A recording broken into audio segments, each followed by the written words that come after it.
If you're struggling with depersonalization or derealization, you may be experiencing common symptoms that can be absolutely terrifying if you don't know what's going on. You may be feeling like this out-of-body experience. You may be feeling disconnected from the world, where you feel like there is a glass panel between you and the outside world. You may start getting these existential thoughts. Am I real? Is any of this real? How do I know what reality is? And eventually you may even lead to brain fog, where you're losing memory, you're not really sure what's happening, and it can be absolutely terrifying.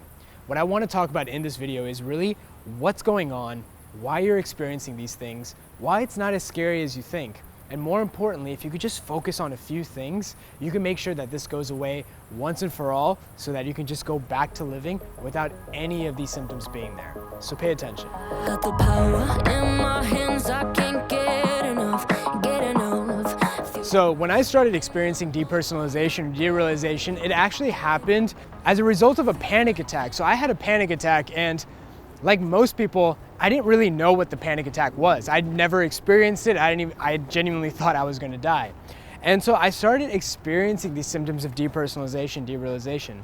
Now, depersonalization is actually this feeling where you feel like it's like an out-of-body experience. It really feels like you're disconnected from your body.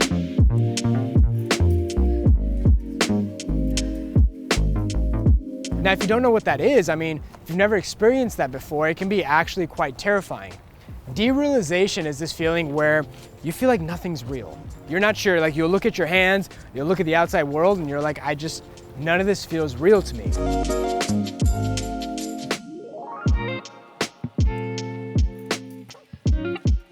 Most individuals that experience depersonalization, derealization, it typically happens with a panic attack. Just like me, where I had a panic attack, and then when I had my first panic attack, I naturally got fearful of having another panic attack. That obviously led to more panic attacks. And then once I started experiencing panic attacks, I started experiencing chronic anxiety. So I started experiencing physical symptoms. I started getting very intrusive thoughts. And then I started feeling disconnect. I started feeling disconnected from myself. And most individuals actually fall into this trap the exact same way. It starts off with a panic attack. In fact, most people that fall into the cycle, it's honestly sometimes drug-induced, where they take some marijuana or they take some weed that initiates a panic attack, which starts making them experience depersonalization, derealization. Now, with these individuals, they've never experienced this before, right? They don't know why this is happening. They're genuinely not sure if they're like in an alternate dimension or not, or if they're just gonna disappear and fade away. It's very fear-inducing, naturally. And so one of the most important things to understand is that a lot of times individuals think, oh, well, I experienced it when I took some drugs, or I experienced it after the panic attack. Well, I may have messed up my brain chemistry. It's your reality. We're talking about your reality here. It's not like something you can ignore. It's your reality. If you feel disconnected, or if you feel like it's not real, it's hard to avoid it. And it's really easy to think, well, okay, well, I messed up. Like, I've gotten permanent brain damage. But that's actually really not true. Think of it as an airbag for your mind, right? So like imagine, you're about to see a traumatic event or something like that. And so the airbag goes off. It has a way to protect you. And so what you're experiencing this DPDR is you're experiencing this airbag. Now the issue is that you're experiencing this airbag in situations where there's no threats, right? You understand you're experiencing depersonalization, you're experiencing derealization, but there's no tiger, there's no lion, there's no threat, there's no car accident, there's no life or death situation. So why are you still experiencing it? Well, the reason why you're still experiencing it is because you really don't know what's happening. You're genuinely concerned that maybe this is the worst case scenario, maybe it's brain damage. And so naturally you're gonna be stressed about that, you're gonna be scared. And so when you're more stressed with a stress-induced condition like depersonalization, derealization, what you're going to experience is more derealization. You're going to experience more depersonalization. And so that even though there's no threat, you're experiencing it nonstop. This is kind of where it kind of becomes quote unquote a disorder. It's designed to protect you, but the issue is that it's happening in situations where there is no threat, where it's inappropriate. So the first thing to really understand before you even start focusing on the solution is really understanding how depersonalization, derealization works. And so one of the best ways to know that is by understanding the mechanics a little bit more, not just of depersonalization, derealization, but of anxiety. So what I've done is I've written down a report, really step by step, helping you understand what's going on, helping you understand really what are the steps to recovery. The idea about overcoming depersonalization, derealization is that you have to understand what's happening. It's not like just do this and you'll recover. You know, it takes some time, it takes some patience, it takes some understanding. And so I found the best way to understand is just by writing it out. If I could write it out for you, break it down step by step, that way you can read it often and you can understand better. That's what I've noticed that really helps people long term. So I'll put the link down below for that report. That report is absolutely free. There's no secret, there's nothing I'm hiding. It's exactly step by step what I did to fully overcome and what I've helped my clients fully overcome. This will give you a much better understanding of what's happening so that you could focus on overcoming this. Feel like you can't let go. Depersonalization and derealization, you experience the most common symptoms, right? These feelings of unreality where you feel like you're disconnected from the world. I experienced like this glass panel. I literally felt like there was like a glass panel between me and the outside world. And then depersonalization where you feel disconnected from your body. Now, those are the two most common symptoms of depersonalization, derealization. But another really common symptom, it's this idea that we've kind of termed existential anxiety. So it goes something like this, and it's probably something you're experiencing right now. And it's this idea where, okay, I feel unreal. Well, if I feel unreal and this is all unreal, well, how do I know what's real? And so when you're experiencing depersonalization, derealization, you're also experiencing heightened anxiety. And one of the side effects of heightened anxiety is that your mind is racing. Your mind is going 100 miles an hour. So it's naturally contemplating all these higher level questions. Well, how do I know what's real? What is real? Like, what's the meaning of life? How do I know why we're here? Like, what's the point of it all? Because it all ends anyway. And so what happens is that individuals who are experiencing depersonalization, derealization, start coming up with these higher level existential anxiety, and they come up with conclusions, honestly, that are quite scary. They almost feel like, well, what's the point of all this? And this scares them even more. So not only are they concerned about the fact that, well, I'm not sure if I'm real, but now they're having these thoughts that scare them too. Now they're becoming fearful of a thought. Can you imagine being scared of a thought? And so the thought is a reminder that, oh my God, what is all this? But the truth is that what's honestly just happening is just a side effect of the depersonalization, derealization. See, when a lot of people don't understand what's happening, they're naturally scared. They're naturally concerned. And how anxiety works is that it looks at all the scariest situations, grabs the most scariest, and makes that seem the most likely. So when you're experiencing depersonalization, derealization, and you don't really know what's happening, you're gonna think the worst case scenario, well, how do I know any of this is real? Even if this is real, what's the point of it all anyway? And so you come to these dark conclusions. But the reason why you're coming up with these dark conclusions isn't because of you. It's because you're experiencing depersonalization, derealization. The truth is that you were having these same thoughts before, but you never came to dark conclusions. Why? The reason why is because you're in this state. You're in this fight or flight response.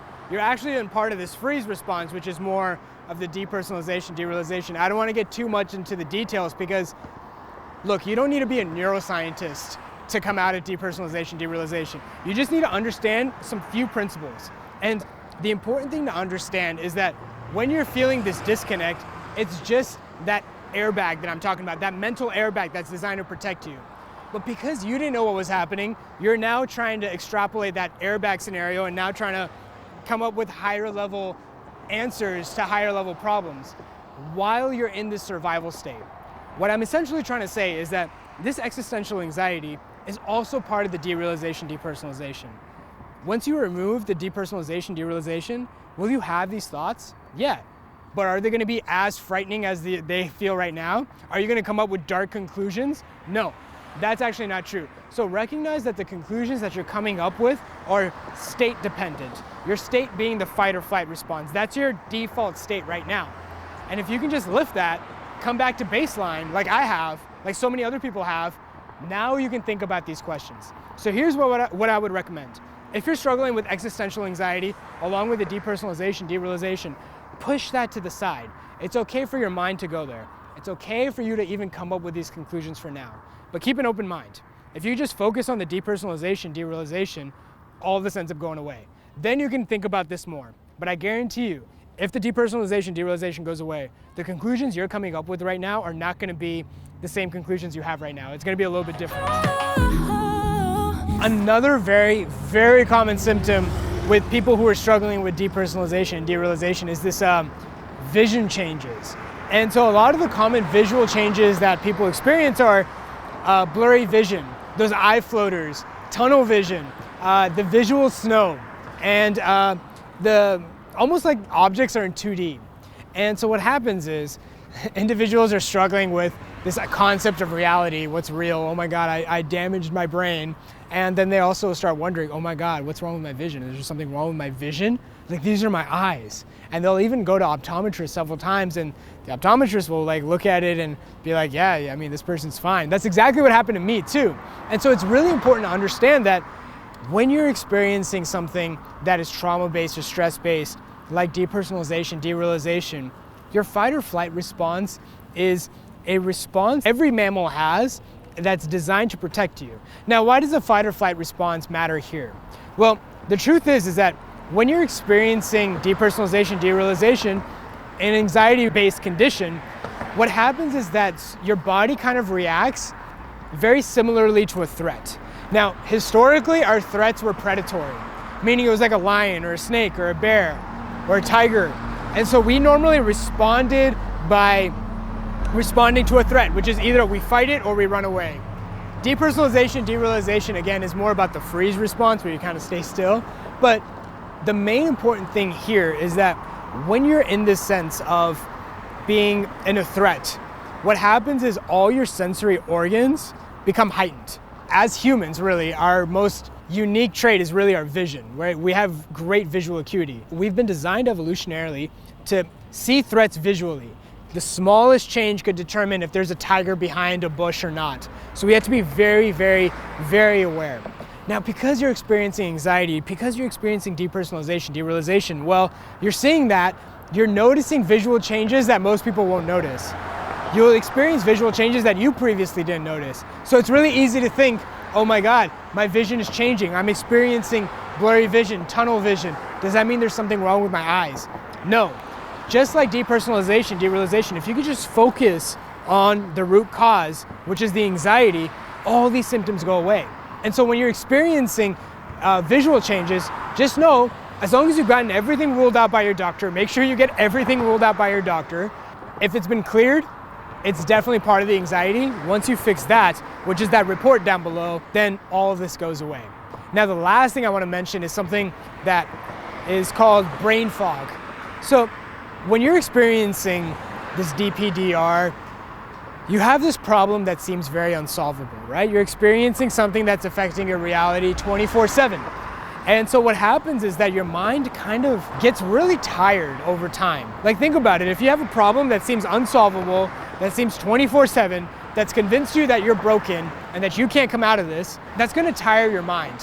And so what happens is that when you're experiencing anxiety, when you're experiencing DPDR, you kind of get this tiredness. You almost feel like when people are trying to talk to you, you may notice that there's a bit of a lag. You may feel like it takes you longer to register. Your concentration isn't there. If you're doing higher level stuff at work, you may notice you're not performing optimally. Now you're worried, oh my God, like I feel like I have this invisible handicap. Remember, brain fog is also a side effect of the DPDR. It's two things that's really happening. A, you're anxious, so your concentration's kind of broken. Second of all, you've been struggling with this problem for so long. So naturally, your mind is gonna be battered. You're so hyper aware with how you feel. Oh, okay, is the DPDR there?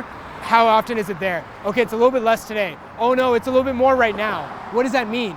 You're so hyper aware with yourself that when something external comes to you, it's not easy to register because you're so hyper focused. So remember, even with the brain fog, it's great at convincing you, oh no, you're broken. This is a life sentence. You've messed up your brain chemicals. The truth is that the brain fog, again, is just an offset of the anxiety, of the DPDR. If you just fix that, the brain fog disappears. Your mental sharpness comes right back.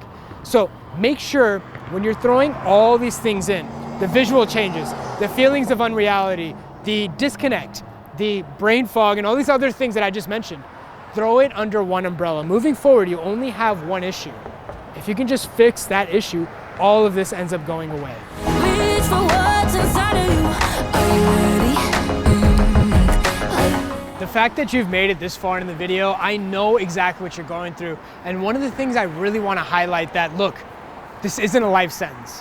When I was struggling with depersonalization, derealization, I was also experiencing very, very physical symptoms that honestly, at the time, I was hoping it was something physical because I felt like I just couldn't get this fixed. I was dealing with these intrusive thoughts as well as the depersonalization, derealization. I was experiencing panic attacks every day, and I literally thought, game over, this is it. Like, sorry, Shaan, this happens to some people, this happens to you, sorry. And at the time, if I had just someone explain to me what was going on, if someone would have just told me that, look, this is actually totally normal, that if you could just focus on a few things, you can get out of it. And so one of the reasons why I create these videos is because it's kind of like a wish thing that I wish I kind of had during my recovery journey. You know, it would be nice to have somebody kind of guide me through step by step. That report down below, if you haven't downloaded it already, definitely check it out because it shows you step by step. But I have found, without a doubt, the best way people fully get out of this and get out of this the fastest way is by having someone who can guide them out of this. And more importantly, someone who knows what's going on.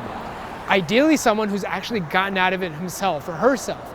So I challenge you, definitely look for someone who's gone through a similar experience and have them guide you step by step.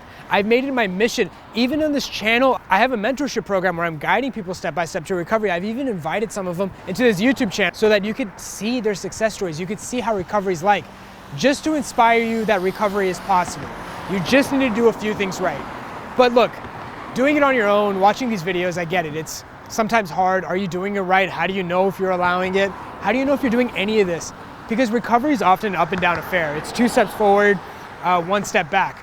And so how do you get out of this? Well, if you're really struggling, why don't you and I just work together? Why don't I just take you by the hand? I'll take you to recovery.